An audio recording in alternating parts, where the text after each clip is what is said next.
Assalamualaikum warahmatullahi wabarakatuh. Selamat pagi dan salam sejahtera bagi kita semua. Dengan mengucap syukur kepada Tuhan Yang Maha Esa, karena atas berkah dan rahmat-Nya kita dapat berkumpul di acara yang sangat kita nanti-nantikan, yaitu penyuluhan tentang nutrisi pada ibu hamil. Sekali lagi saya ucapkan terima kasih atas kehadiran ibu-ibu semua. Dan sebelum memulai acara ini, marilah kita mengucapkan basmalah. Bismillahirrahmanirrahim.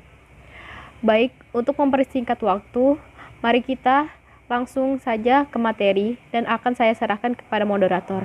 Kepada moderator saya persilahkan. Baik, terima kasih MC. Assalamualaikum warahmatullahi wabarakatuh. Selamat pagi dan salam sejahtera untuk kita semua. Marilah kita panjatkan puji dan syukur atas kehadiran Tuhan Yang Maha Esa atas segala nikmat dan karunia-Nya. Pada hari ini, tanggal 22 Agustus tahun 2020, kita akan melaksanakan penyuluhan yang mengulas tentang penyuluhan nutrisi pada ibu hamil. Sebelum penyaji menyampaikan materi, izinkan saya untuk memperkenalkan diri. Saya Novi selaku moderator dan penyaji yaitu Jusmita. Baik, untuk mengefektifkan waktu, saya persilakan kepada penyaji untuk menyampaikan materi. Baik, Assalamualaikum warahmatullahi wabarakatuh. Di sini saya akan menyampaikan tentang nutrisi gizi pada ibu hamil. Jadi kesehatan itu adalah suatu hal dalam kehidupan yang dapat membuat keluarga bahagia. Pada kehamilan terjadi perubahan fisik yang bersifat alami di mana para calon ibu harus sehat dan mempunyai kecukupan gizi sebelum dan setelah hamil. Agar kehamilan berjalan dengan sukses, keadaan gizi ibu pada waktu konsepsi harus dapat dalam keadaan yang baik dan selama hamil mendapatkan tambahan protein seperti zat besi, kalsium, vitamin, dan asam folat. Jadi kenapa sih harus ada diadakan penyuluhan ini? Tujuan penyuluhan ini yaitu untuk menyebutkan pengertian makanan dan yang bergizi, manfaat dan tujuan gizi seimbang bagi ibu hamil, dan memberikan kebutuhan nutrisi kepada ibu hamil yang akan mengakibatkan kekurangan gizi.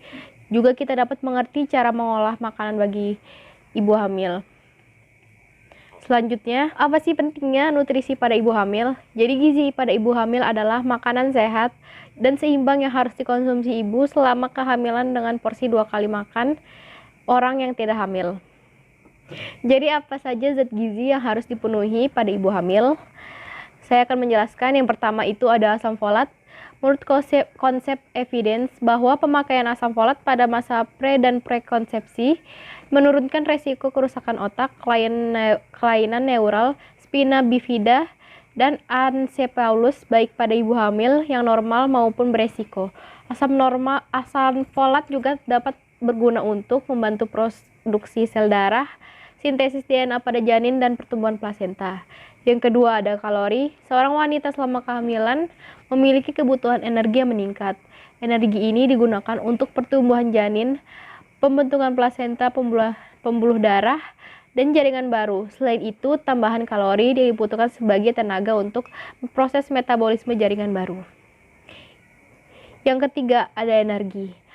Nutrisi pada ibu hamil tidak hanya difokuskan pada tinggi protein saja, tetapi juga pada susunan gizi seimbang, energi, dan juga protein. Hal ini juga efektif untuk menurunkan kejadian BBLR dan kematian prenatal. Kebutuhan energi ibu hamil adalah 285 kalori untuk proses tumbuh kembang, janin, dan perubahan pada tubuh ibu. Lalu ada protein. Pembentukan jaringan baru dari janin untuk tubuh ibu dibutuhkan protein sebesar 910 gram. Dalam 6 bulan terakhir kehamilan, dibutuhkan tambahan 12 gram protein sehari untuk ibu hamil. Lalu apa saja contoh menu ibu hamil dalam sehari? Pada pagi hari, misalnya ada nasi goreng, telur dadar, lalapan, tomat, timun, dan sari jeruk. Di situ terdapat masing-masingnya nasi goreng ada 200 gram, 50 gram, 100 gram, dan 200 gram. Di situ terdapat zat tenaga, zat pembangun, dan zat pengatur. Lalu siangnya ada nasi, empal daging, oseng tahu, casawi, dan wortel, lalu ada apel. Di situ ada nasi 200 gram, empal daging 100 gram, oseng tahu 100 gram, cah sawi 100 gram, dan apel 100 gram. Masing-masingnya terdapat zat tenaga, pembangun, dan pengatur juga. Lalu pada malam terdapat nasi, ayam bakar, tempe penyet, lalapan, dan sambal. Di situ masing-masingnya terdapat juga zat tenaga, pembangun, dan pengatur.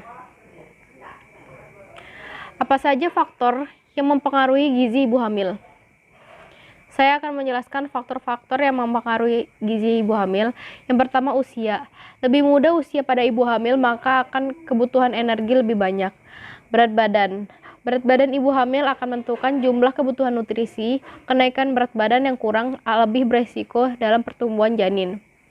Yang ketiga, aktivitas, kesehatan, pendidikan, dan pengetahuan ekonomi.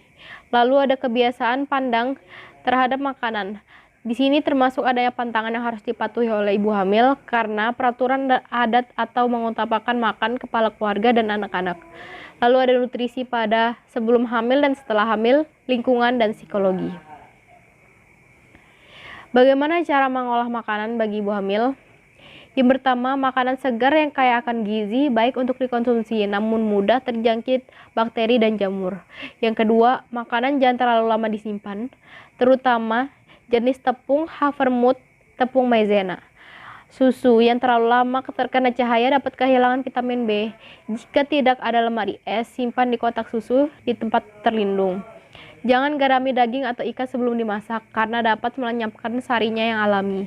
Bila tak perlu, hindari mengupas buah dan sayuran, cukup mencucinya dengan air bersih.